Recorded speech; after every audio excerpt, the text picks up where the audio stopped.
الذين اصطفى أما بعد فأعوذ بالله من الشيطان الرجيم وإذا قرئ القرآن فاستمعوا له وأنصتوا لعلكم ترحمون واذكر ربك في نفسك تضرعا وخيفة ودون الجهر من القول بالغدو والآصال ولا تكن من الغافلين إن الذين عند ربك لا يستكبرون عن عبادته ويسبحونه وله يسجدون صدق الله العظيم وبلغنا رسوله النبي الكريم ونحن على ذلك من الشاهدين والشاكرين والحمد لله رب العالمين.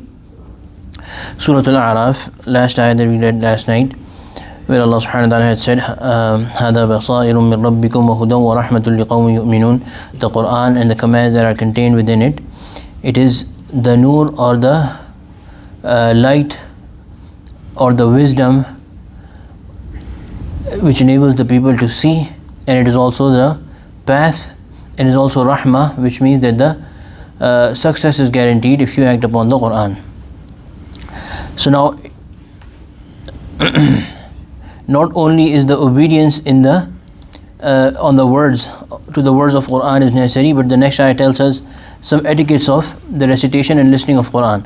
وَإِذَا قُرِئَ الْقُرْآنُ, when the Quran is recited, فَاسْتَمِعُوا لَهُ, listen to it, وَأَنصِتُوا, and be silent, لَعَلَّكُمْ تُرْحَمُونَ, so that you may be blessed. So those people get the blessing from this Quran, the rahmah that Allah subhanahu wa ta'ala has talked about, which is basically one being successful to please Allah subhanahu wa ta'ala. That is dependent on the adab or the etiquette of the Quran. And what is that? The general meaning is that when the Quran is being recited, then be quiet and be attentive. Allah. Now under this ayah there is a discussion written that what is the proper etiquette of reading the Quran? What should be the etiquette when somebody is listening to when somebody hears the Quran? Should they stop and give up everything and only listen to the Quran and be not attentive towards anything else? Similarly, some Sahaba and some ulama have discussed that does this ayah relate to a particular point or situation in which the Quran is being recited, for example during Salah or during Khutbah. So the summary of that discussion in light of all hadiths, because it's a long discussion, we'll just present the summary, is that nobody disagrees that when you are following the Imam and the Imam is reciting the Quran, all the ulama agree that a person has to remain quiet. If the Imam is reciting Fatiha, the person has to remain quiet. If the Imam is reciting any surah of the Quran, the person following them have to stay quiet. Some ulama fuqaha, they have said that because Fatiha is necessary in their opinion, according to the conclusion that they have arrived from looking at different hadiths, which is different from Ahnaf, but even when they have said that Fatiha should be recited by the people who are following, even they have said that it should only be recited when the Imam is not reciting anything. So they have advised of some points where the Imam stops after reciting the Fatiha, the Imam completes it, then the Muqtadi should say it. And they have some weaknesses in these methods as well, but that is not the discussion. The point is that when the Imam is reciting, the Muqtadi has to stay quiet. The second is that when the khutbah is being given, so in the whole of the khutbah, be it of a Jum'ah khutbah, be it of a khutbah of Eidain, the two Eids, or the khutbah of Nikah, if the Quran is being recited, or in the whole khutbah, the Prophet ﷺ has said, إِذَا خَرَجَ الْإِمَامِ, when the Imam has come out, then فَلَا صَلَاةَ وَلَا كَلَامٍ, there is no salah, there is no kalam. So when the Imam has come out for khutbah, when the Imam has stood for khutbah basically, then nobody is allowed to neither pray nor talk. Even to say somebody to become quiet, to tell somebody to become quiet, even that is not allowed. So that is also agreed upon. Now the difference is that when somebody is reciting the Quran on their own, on the side, for example, sometimes you see in the masjid, or sometimes there's a group of people who are reciting the Quran. Now should everyone else around at the house or in the masjid leave everything else and be attentive to the Quran? The general preference is that if you hear the Quran, you should be attentive towards it. But there is etiquette for both the reader and the listener. The reader should not recite in a place where people cannot be attentive towards the Quran or will disrespect the Quran. If that is a situation, then it is perfectly permissible and actually praiseworthy in this situation that a person recites it in a low voice so that he does not disturb. If it's a situation where there is a gathering or the situation is such that the person is reciting for the purpose of the Quran to be listened, and then in that such a gathering somebody starts to talk about something else or does not become attentive to the Quran, then they are going against the Sharia. The purpose is to be, the Quran is being recited for it to be listened, then this person has to, everyone who's there has to be attentive and listen. وَاذْكُرْ رَبَّكَ. Now this Zikr, remember Allah. Again, the ruling is general about all sorts of zikr, but Sayyidina Abdullah ibn Abbas radiallahu anhu has said that this also relates to the previous ayah and tells us the etiquette of the recitation of the Quran. So zikr here literally means, basically means Quran according to Sayyidina Abdullah ibn Abbas, but ulama have said and other sahaba have said that this is general zikr, all remembrance of Allah subhanahu wa ta'ala. وَاذْكُرْ رَبَّكَ فِي نَفْسِكَ. Allah, remember your Lord in your heart, in yourself. تَضَرُّعُ, with humility. So whenever you remember Allah subhanahu wa ta'ala, there should be a sense of humility, that whose name are we uttering, who are we thinking about. Zikr does not have to be necessarily utterance with tongue, but it could be with heart, with thoughts. Only remembrance of Allah subhanahu wa ta'ala and thinking about the creation of Allah subhanahu wa ta'ala is also zikr. So in whatever way it is, it should always be, one thing should be there, that they should be with humility. It should be with humility. One should lower themselves in their thought and in their whatever the appropriate situation is. If they are praying, if the zikr is salah, then they should pray salah with humility, with focus and attention and your humbleness before Allah subhanahu wa ta'ala. وَخِيفَةً, and quietly. وَدُونَ الْجَهْرِ, and without speaking loudly. So ulama have said that this essentially explains one zikr which is without voice.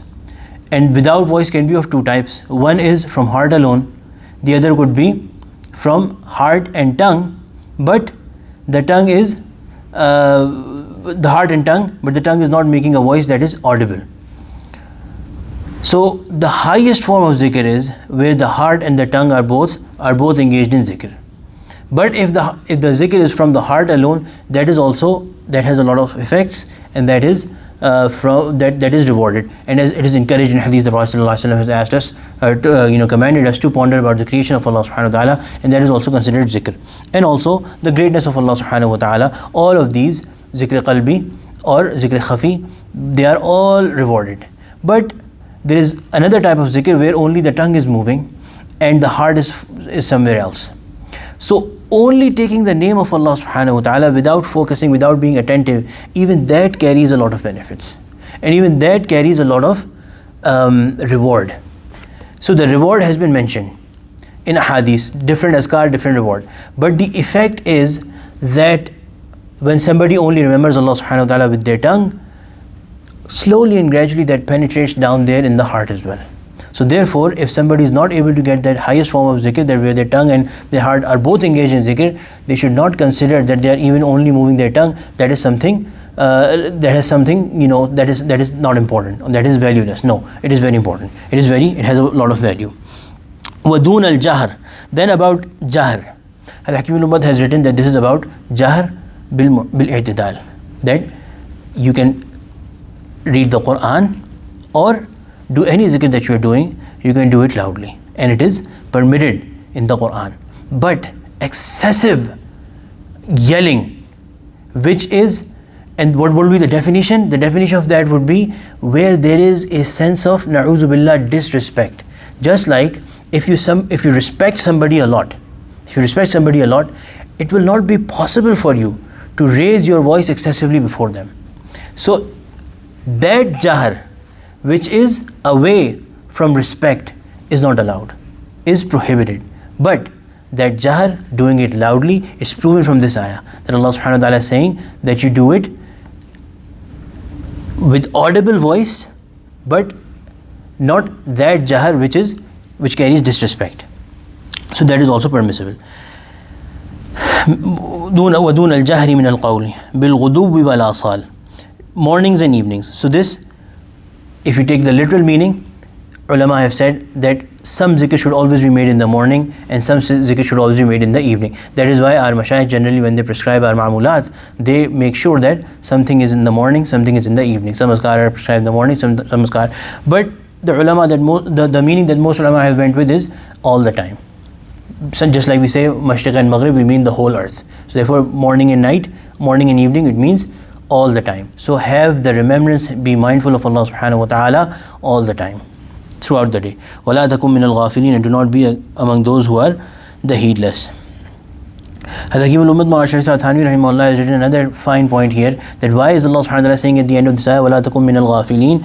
The purpose of zikr is to prevent you from becoming a ghafil. The ghafil literally means somebody who is negligent. So the purpose of zikr is to prevent you, or prevent one from becoming somebody who is negligent or forgetful of Allah subhanahu wa ta'ala. So if the shaykh understands that for a specific person, to push away the ghaflat, a certain level of jahar is required, or to push away the negligence, certain movement is required. If it is within the constraints of Sharia, that is also permissible and praiseworthy. Anyway, إِنَّ الَّذِينَ عِنْدَ رَبِّكَ لَا يَسْتَكْبِرُونَ عَنْ عِبَادَتِهِ وَيُسَبِّحُونَهُ وَلَهُ يَسْجُدُونَ. And all this zikr, connecting it with the previous ayah and the recitation of the Quran. Again, one thing that should be mentioned is that reciting the Quran in an excessively loud voice is also impermissible, in salah or without salah. What is the norm? A lot depends on your intention. There's a hadith of the Prophet sallallahu alaihi wasallam. The Prophet sallallahu alaihi wasallam went in the night time to the outside the house of Sayyidina Abu Bakr Siddiq radiallahu anh, and he was reciting the Quran in a very almost inaudible voice, very low voice. And then he went to the house outside of Sayyidina Umar Khattab radiallahu anh, and he was reciting in a very loud voice. Next morning when they came to the Prophet ﷺ, the Prophet ﷺ asked them that why were you reading in such a low voice? Sayyidina Abu Bakr Siddiq radiallahu anh said that, Ya Rasulullah, the one whom I am reciting for, he can listen to it no matter how low my voice is. And when my purpose is to say it to him, to recite to him, then he is listening. Sayyidina Umar Khattab radiallahu anh, he said that, Ya Rasulullah, I was reciting it loudly so that my sleep does not overpower me and I push away the shaitan. So therefore in this there is dalil that ghaflat, negligence and shaitaniyat is pushed away with loud zikr. The Prophet ﷺ neither told Sayyidina Abu Bakr Siddiq radiallahu anh to recite loudly, nor told Sayyidina Umar Farooq radiallahu anh to lower his voice. Therefore it tells us by way of taqreer, which is when something is done before the Prophet ﷺ and the Prophet ﷺ does not object to it or prohibit it, it becomes a sunnah of the Prophet ﷺ. Therefore both kinds of zikr, both kinds of tilawah, if the intention is right, it is a sunnah of the Prophet ﷺ. إِنَّ الَّذِينَ عِنْدَ رَبِّكَ لَا يَسْتَكْبِرُونَ عَنْ عِبَادَتِهِ. Surely those who are with your Lord. So that would mean the angels, the salihin, all those who are with Allah subhanahu wa ta'ala, the souls of Anbiya, all of them, pious people, لَا يَسْتَكْبِرُونَ. They are not arrogant, عَنْ عِبَادَتِهِ, against His worship.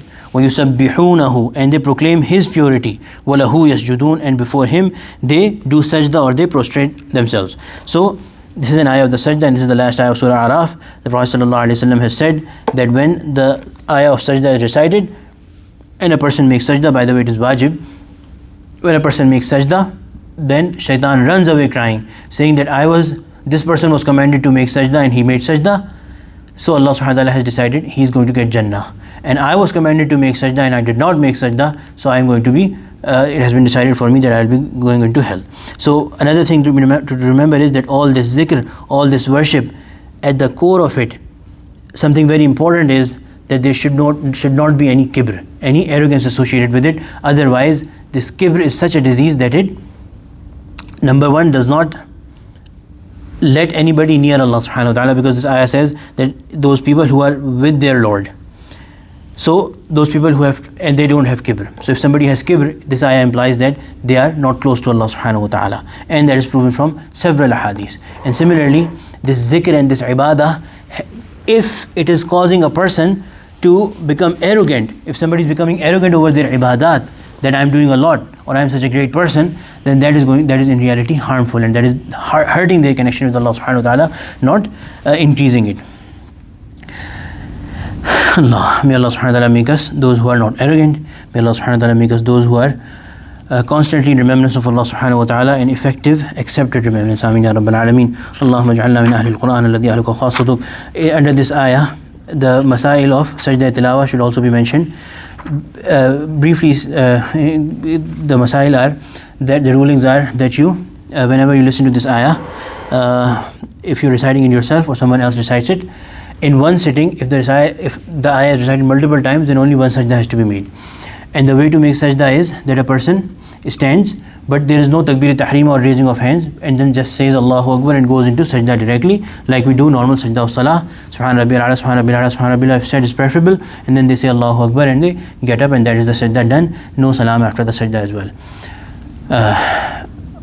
Inshallah, the other masail will be asked from the ulama, inshallah. ربنا تقبل منا انك انت السميع العليم وتب علينا انك انت التواب الرحيم. صلى الله تعالى على خير خلقه سيدنا ومولانا محمد وعلى اله وصحبه اجمعين. امين برحمتك يا ارحم الراحمين.